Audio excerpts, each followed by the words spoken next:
किसी को जो भी सजा मिला बहुत ससम्मान तरीके से उनके पार्थिव शरीर को, उनके मृत शरीर को उनके परिजनों को सौंप दिया गया। लेकिन गिने चुने ऐसे ये क्रांतिकारी हैं, भगवान बिरसा मुंडा, हम शंकर शाह, कुंवर रघुनाथ शाह, वीर नारायण सिंह, जिनको 10 दिन तक बीच चौराहे पे फांसी पे लटका कर रखा गया। और उसका संदेश ये था कि उसके कौम के लोग जो छत्तीसगढ़ के थे, उसके कौम के लोग, उसके समाज के लोग देख लें कि अगर अपने स्वाभिमान की बात करेंगे तो उनको भी ऐसे लटका दिया जाएगा। वैसे ही महाराजा शंकर शाह, जिनको तोप से बांधा गया और तोप से उड़ाया गया उनको जबलपुर में, और आज तोप से उड़ाने के बाद भी उनको धमकी दी गई कि तुम अभी भी अंग्रेजों से समझौता कर लो, तुमको हम माफ कर देंगे। लेकिन उन्होंने स्वाभिमान और अपने समाज और हम लोगों के खातिर उस समझौता को नहीं किया।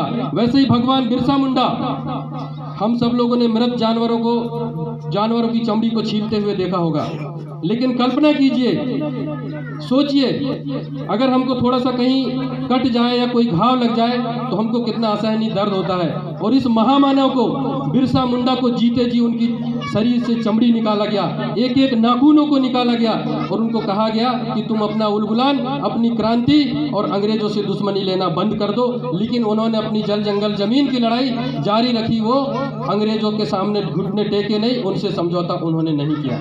लेकिन सवाल ये उठता है साथियों, मैं विनम्र निवेदन करूंगा कि मेरी बातें अच्छी लगती हो तो उनको सुने, उन पर विचार करें। महज ताली बजाने से मुझे नहीं लगता कि कुछ समर्थन करते हैं, लेकिन वैचारिक रूप से समर्थन हो। तालियों की गूंज में हो सकता है कुछ शब्द चूक जाते हों, ताली अंत में बजाए और उन बातों को हम ग्रहण करने का प्रयास करें। आप सब लोगों से विनम्र निवेदन करूंगा। मैं बात कर रहा था कि ऐसे महापुरुष जिनका एक एक नाखून निकाला गया, आज धोखे से भी अगर एक नाखून निकल जाता है तो हमको कितनी असहनीय पीड़ा होती है।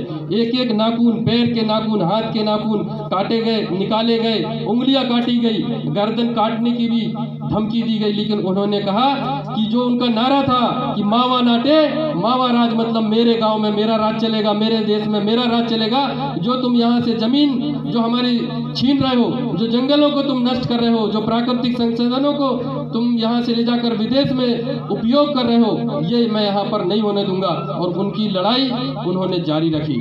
सवाल ये उठता है, जब इन्होंने भी अंग्रेजों के साथ लड़ाई लड़ी, इन्होंने भी भारत